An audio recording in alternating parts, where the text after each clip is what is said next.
Super healthy and tasty? Woohoo! This is it, the dessert that you dreamed about. You know, it has a lot of collagen, antioxidants, protein, and fiber. Everything that we need. I call it Squiggly Mary. Maria Mole is a different version with some input from our viewers. Look how nice this looks. Yes, let's do it.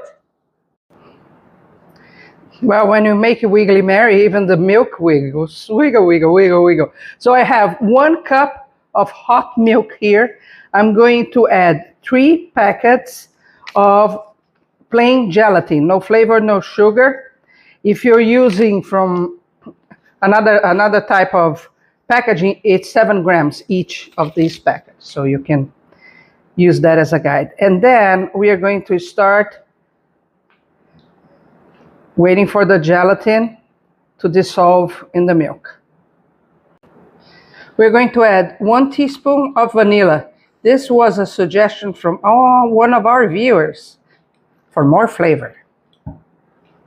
And about 1 tablespoon of honey.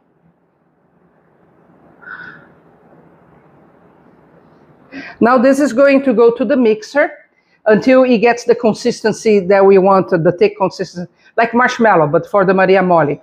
It's important to notice that sometimes it takes over 10 minutes on max speed to make it work.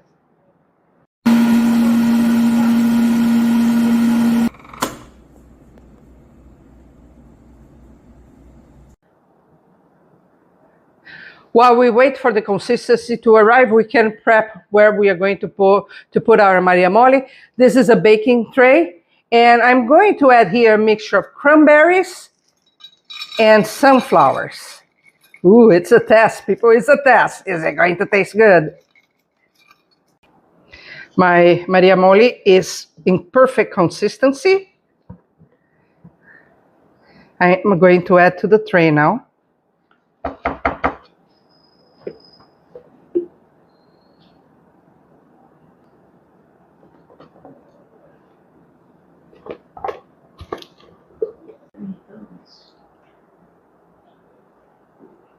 It's interesting. I mean, it's kind of fun.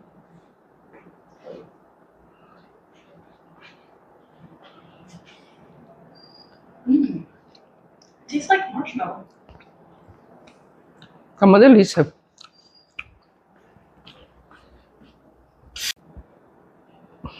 Now we add the mixture of cranberries and sunflowers to the top. I hope it tastes good, but I have to tell you, it looks very, very good too. And you can put as much as you want.